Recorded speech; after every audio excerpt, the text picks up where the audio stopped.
Aljo, gang.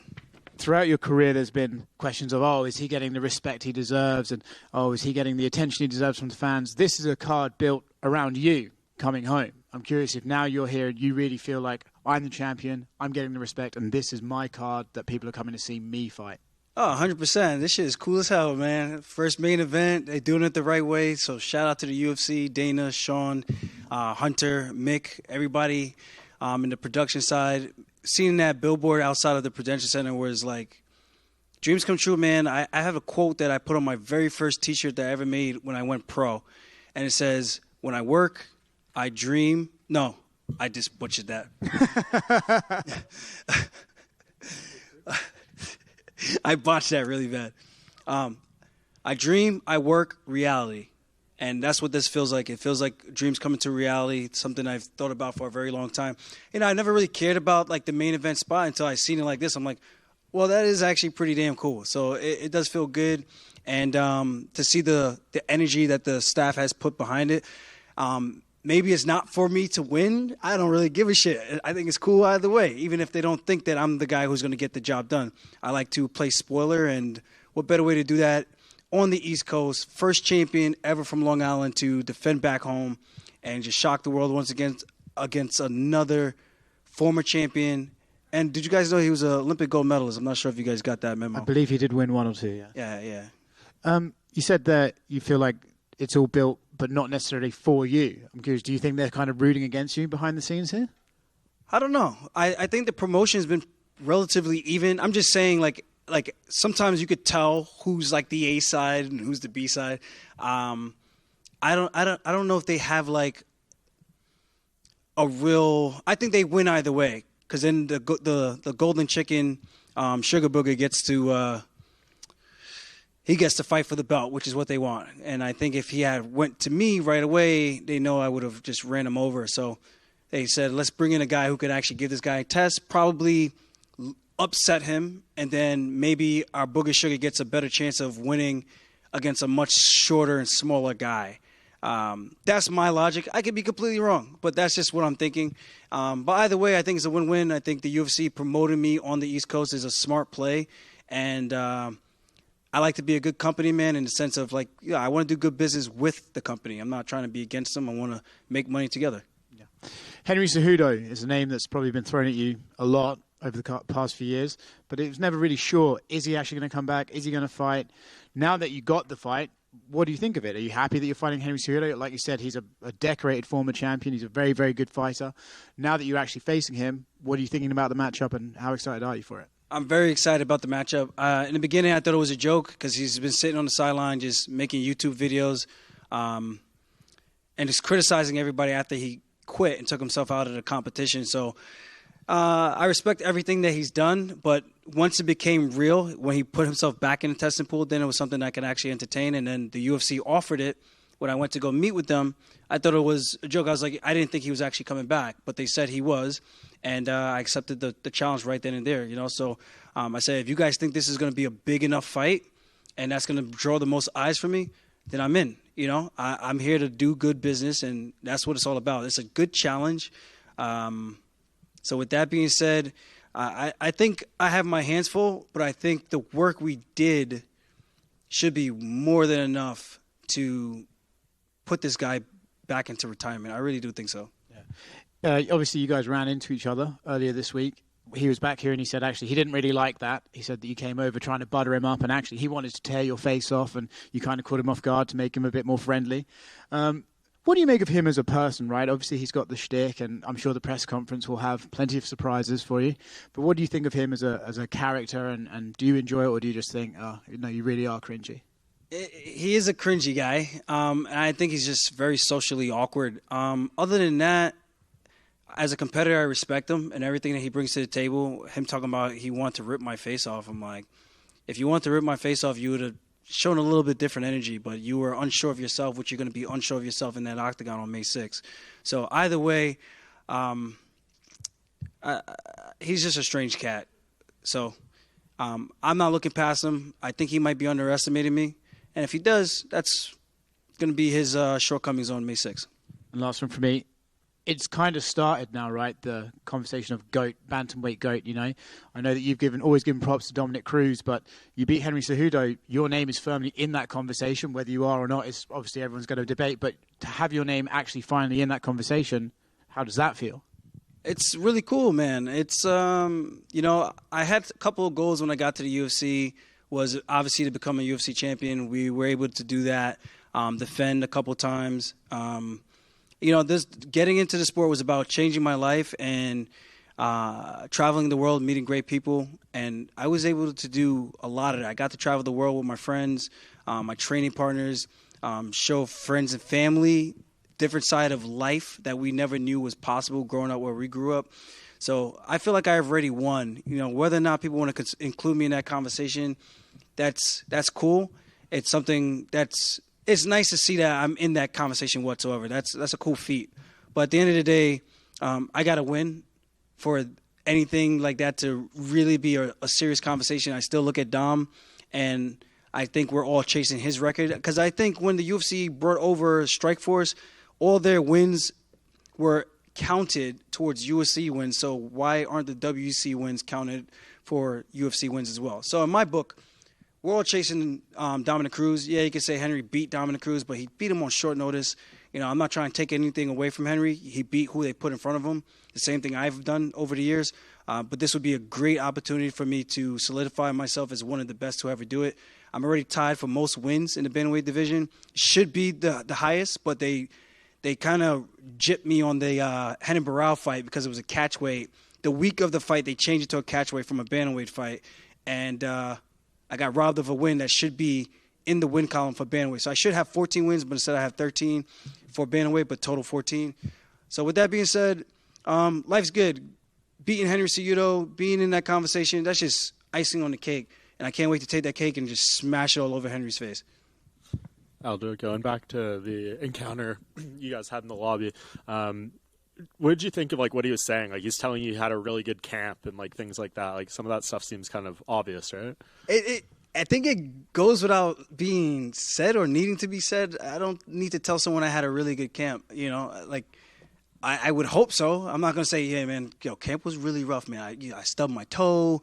I couldn't get out of bed one morning. I was really tired. I felt sore from the workout. I didn't do that ice bath I should have did. It's like, okay, this is what I'm talking about when he could be a little awkward. I'm like, I don't know how to respond to that. You had a really good camp. I'm like, all right, I think you did. I hope you did, because that is what we're about to do. We're about to fight, and I hope we both properly prepare to give the fans a good show. With that being said, I just think he's just a strange bird, man. He's just a strange bird. Yeah. And, how was your preparation? Obviously, they wanted this fight a little bit earlier. You had the health issues you were just kind of taking care of. When did you know, like, I'm feeling to where I want to be to do this fight? I mean, honestly, BioAccelerator wanted me to take 3 months off. I was like, dude, I got to fight in like 10 weeks. I don't think there's time to take 3 months off to fully heal everything up and do the full extensive rehab. But they said, trust your body, listen to the everything. The stem cells are going to work. So thankfully, I do feel better with that. I know some people are going to say, oh, he's coming to the fight injured. Guys, we all come to the fight banged up. None of us come to the fight 100%. Henry's got a stupid scar on his face that I can't wait to split back open. So other than that, I thought training camp has been ideally, like, it's been fun. It's been good. You know, as in the words of Henry, I had a really good camp. And with this win, I mean, I know you've addressed the 45 thing a little bit, but sitting here today, a couple days out from weigh-ins, like, do you feel, you could do this a few more times at this weight? I mean, anything is possible. But, obviously I win, and if they do offer the O'Malley fight, I think it would be a little selfish of me not to honor that, especially when we have another guy in our gym who's right there on the cusp for a title shot. So we'll see. We'll take this one fight at a time. I could go out there and lose, and Merab could be fighting for the next world title, So life's good. Long Island's going to keep the belt one way or the other, and I think that's a positive way to look at everything. So this weight cut sucks. I'm 33 years old. I'm getting older. It gets harder as you get older. There's certain things I used to get away with that I can no longer get away with, like having a piece of like Twix or a Snicker bar during the weight cut process just to feel better, like, I had something. Or a cookie. I can't do any of that shit anymore. And I just goes to show you Father Time is undefeated. So eventually, I think I could go up with the help of the UFC PI. I could get a little bit bigger, fill out into my frame, put the weight on, the muscle on the right way, and make a good run at 145 as well. Yeah, and you mentioned Father Time's undefeated. I'm sure you've seen the stat where between flyweight and welterweight, fighters who are 35 and over are 2-22 in title fights. And Tyron Woodley was the person who got those 2 wins. And Henry's obviously 36 years old now, so he would be the only other person if he wins this fight. What do you think that kind of says, especially with these lower weight classes? I mean, we see older champions all the time at middleweight, light heavyweight, but it seems like at bantamweight particularly, it's harder to do it. It's much harder to do it, man. These guys are young and hungry. I mean, and if you look at a guy even like Cody Garbrandt, he came in, he won the belt at 25 over Dominic Cruz, and then TJ Dillashaw came and took the belt from him. You know, so it's harder to keep that belt than it is to get it, so to speak. And a lot of those guys who do get the belt are getting it while they're young. Jan was young when he got the belt. Garbrandt was young when he got the belt. Dominic Cruz was young when he got the belt. Henry Cejudo was younger. I want to say about 4 years, maybe 5 years younger when he got the belt originally at 125. So I think it's harder to do it as you get older. I'm not that much younger than the guy. With that being said, I like those statistics, and I want to keep that going in the right direction. So let's make it 2 for 29. Aljamain, in front of you here. You know, it's an interesting kind of a thing because there's been a lot of talk of if Henry were to get the result, he'll just go up and he'll fight Volkanovski immediately. But I feel like they would probably make you do one at featherweight before you get the fight. I don't know. I think it depends on how I get it done. Yeah, I think I go out there and smash this guy and make it look easy. It's never easy, but if I can make it look easy, I think there's an argument to be made that I earn my keep.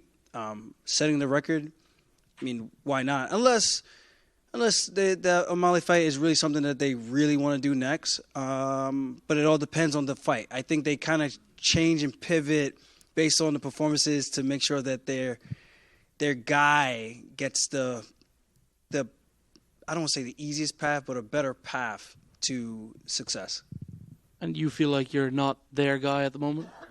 I got a style that's different. You know, O'Malley's got a really fun style, if I'm being honest. He knocks guys out. He's pretty much predominantly a stand-up fighter. And I think the fans and the casuals out there, they would prefer to watch that.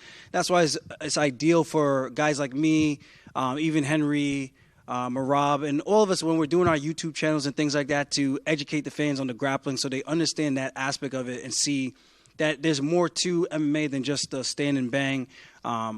We mix it up and we do it well and we make it exciting as well. So with that being said, hopefully I can shift that narrative and the general fan base will start to come around more to grapplers. I'm not talking about grappling, take the guy down, just lay on the guy. I'm talking we take him down, we're looking for punishment, we're looking to pass guard, we're looking to submit, we're making it active. And I think that's what grappling is missing, where you see some guys that come in and they'll just keep you against the cage or they won't even throw any knees. They would just keep you against the cage. Kind of like that, what's that, Sabatelli kid? Yeah, that kid who he had how many takedowns and did dick. You know what I mean? It was just super weird to watch. It's like you're in a dominant position. You're not going to punch the guy. Are you in a wrestling match or are you in a fist fight? You know, so I think it's up to us as grapplers, if we're going to use our grappling to keep the fans engaged with the grappling, keep looking for more action. And I think that's what's going to make it fun. When someone gets taken down, they get pounded, that's fun for me to watch, you know? The same thing as like watching on the feet. You can see some stale stand-up fights, but I think it's up to us to make it more exciting for the viewers overall who don't necessarily train or understand the sport. Thank you. Hey, Aljo, over here. So, 238, UFC 238, that's when Henry won the belt. You were also on the card with Henry. Have you been envisioning this fight for a long time? Yes and no, because I wasn't sure if he was going to be I just wasn't sure if he was going to be the champ for that long because I had questions about Marlon. Yeah, he knocked me out, but I had questions about him in terms of his overall package. Yeah, he's very dangerous in that first round. Henry was able to weather that storm and come back and get a nice, emphatic win. So good for him. I wasn't sure what his goals were. I just felt like he was always a little too small for the weight. I thought that was a favorable fight in the sense of height. Yeah, he's still dangerous. He's a much bigger guy in Moraes. But he slowed down, and I think with us, it's going to be a little bit more difficult for him to run into guys who are going to slow down that are also going to be a lot bigger than him and can actually grapple. So with that being said, I haven't been thinking about him like that, and he retired shortly after, not much longer after that. So here we are now, get the opportunity to fight an Olympic gold medalist, a two-division champion, and this is going to be a memory in my life that I'm never going to forget. And in your two's meeting in the hallway the other day in the hotel, you kind of got your first chance at a little face-off during fight week. How did you feel like you guys sized up against each other? I just got to remember how small he is, you know? And, yeah, he could be small, but he's dangerous. He's a very technical, very smart guy, cerebral. He's going to have a good game plan, him and his team. But it's up to me to show that my YouTube channel is better, and we break down fights a lot better. And I look forward to doing that on May 6th. And then last one for me, Aaron Rodgers, the Islanders, the Mets, New York City sports is on fire. And now you're headlining a card right next to the city. How does it feel, man, to be the center of the city's sports talk? It's a blessing. It truly is. I don't take this life for granted whatsoever. That's why even after fights, I like to take some time to smell the roses because you get so entrenched in the work that you forget that life is still going on. People still have events and occasions, and it would be nice to be able to catch up with friends and family and things like that before you're an old man and you don't get to enjoy anything that you work so hard to build. And that's truly how I try to live my life. And MMA has taught me that. Wrestling has taught me that, but MMA has really taught me that because this game could be very unforgiving. One moment you could be on top of the world, one loss can change everything, and you could feel like a complete loser for some people in their minds. So it's up to us to keep it in perspective that this is just a small part of our life. It's a small phase, and we could do anything we put our minds to. And that's what this is all about. How much work you put in is going to be the sacrifice that you get and what you're going to reap out of that. So being in this position, New York's they just won big game in the playoffs, which hasn't happened in a very long time. And I want to keep that winning streak going. And on May 6th, I plan on doing such. Aljo over here on your left. You've been fighting at the top of the division for the last few years, in arguably the best division in the UFC. Going against Henry, stylistically, what kind of different challenges he offer, maybe in a different way to other guys you've competed against? I think Henry just has better anti-wrestling in the sense of his wrestling is going to be sound. He's going to know how to hit a wizard. He's going to know how to keep wrist control. He's going to know how to fight in those positions. And I think I do it just as well, probably better, because I utilize that a lot more in the fight. So with that being said, he's going to be explosive. He has really good feints. I know he likes to chop down the legs on guys that move a lot. He's going to have a hard time with the reach. And if he does get inside, we got some presence waiting for him when he does close that gap. So if I was him, I would tread very lightly on how he steps into that fire. I know he thinks that I can't hurt him. And I can't wait to show some of the things we've been working on behind the scenes. You could get a little glimpses of that on my YouTube channel, Funk Master MMA. So definitely go check that out. And I forgot the other part of your question, but just know I'm going to whip that kid's ass for Cinco de Mayo, all my Mexicans that he's disrespected. What do you think about the size difference? Do you think he'll be surprised once he gets in there and feels your strength and when you guys start grappling? I think so. I think TJ tried to play the same mind game, saying that my wrestling was D3, his is D1. You can't compete with me. How are you going to take me down? You can't hold me down. My wrestling's way better than his. Now you got another guy saying the same exact thing, regurgitating the same exact stuff, and I'm just like, what does that have to do with the fight? Bro, it's a fight. It's not a wrestling match. We're not going out under the lights to go wrestle in a singlet. We're going out to go punch each other like gladiators. So with that said, I look forward to the challenge, and we'll see how good his wrestling really is. I think he's going to be very surprised how much stronger I am than I look. I know sometimes people look at me and they're very unassuming. I could be very unassuming in what they think that they're seeing. And we've worked with some bigger bodies. I made sure I got some short, compact bodies that are very strong and blocky. And they might not have the best wrestling, but they can give me that strength and that center of gravity, that low center of gravity where I need to get underneath the hips to take them down and to keep them down. And again, like I said, I think we did more than enough good work. Henry needs to win by a finish, like a TKO or a KO. For me, I got multiple ways to win. And I think on May 6th, it's going to be #long night for Henry. Lastly, for me, do you think in the striking he will look to try and stay on the outside, or do you think he's going to be looking to shoot? Like, where do you think he's going to be looking to go? I hope he stays on the outside. I'm going to pick his ass apart. I really do think so. I think this might be my first stand-up KO. I would like to get the takedown and then TKO him on the ground. But I think if he tries to strike with me on the outside, I get to pick him apart and really display my striking once again, like I did against Pedro Munoz, like I did against Jimmy Rivera. And these are all high-level strikers. I would say better than Henry Cejudo. So if he thinks that he's bringing anything different that I haven't seen, I'm bringing something he hasn't seen yet. I'm bringing the funk, and that's a completely different style, something that's very hard to prepare for. Sometimes I don't even know what I'm going to do in there. Thank you. Good luck. Thank you. Aljo over here on your left. You mentioned earlier about why you got into the sport and, see the world and that you've already won and bring your friends and family along for the ride. Is that something that's in your training or just in daily life? Is that front of mind for you, or is that more back of mind at this point for you in your career? Still front of mind. Every training camp is very difficult, and after it, you just want to decompress. I haven't drank at all this camp. I normally drink in every training camp. I'm not getting smashed, but like after a hard training session, if I felt like after a few weeks of training, I feel like I'm in really good shape, I'll reward myself with 1 or 2 drinks, and that would be like my nightcap to kind of unwind and get ready for the next training session the next day. This camp, because it had the stem cells, I didn't want to kill off the stem cells. I opted not to drink at all. So I'm going to get crazy after this for sure. Going to turn up a bit. We got a couple of after parties in New York City. And I know people are like, oh, you're looking pacified. I'm like, no, I just understand work-life balance. This is work. After that, like when you punch the clock, you get off the clock, you like your happy hour. I like my happy hour. This is just a different way on how I like to do it. So I like to unwind, just like everybody else. I'm no different. I don't think I'm better than anybody else in the sense of how I live my life or the things that I do. I feel like I'm an everyday person, blue-collar worker. And fortunately for me, things have worked out where I was able to still become a professional athlete, travel the world, and MMA has afforded me that opportunity to go to places that I never even thought would be possible. Like, I only knew Uniondale. I didn't know Australia. I didn't know the UK. I didn't know any of those places that I've been to. I've traveled to, 15 states already? That's something I never thought I would ever do. We didn't have that type of motivation.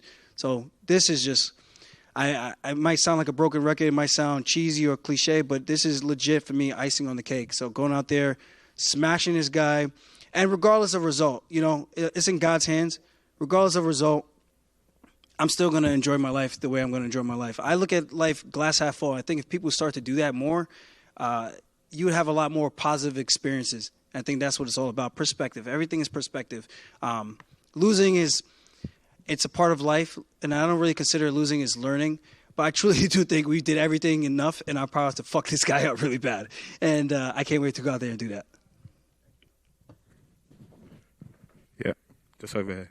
You talked about obviously moving up to 145, so I'm just curious on how you think Volkanovski and Yair Rodriguez fight goes. That's a really intriguing one. I think that's more dangerous for Volkanovski because if he takes Yair down, he's going to have some trouble on the ground. I know Yair has been ground and pounded before, but that was the younger Yair. This one knows how to fight off of his back, knows how to use his elbows and use his length and his reach.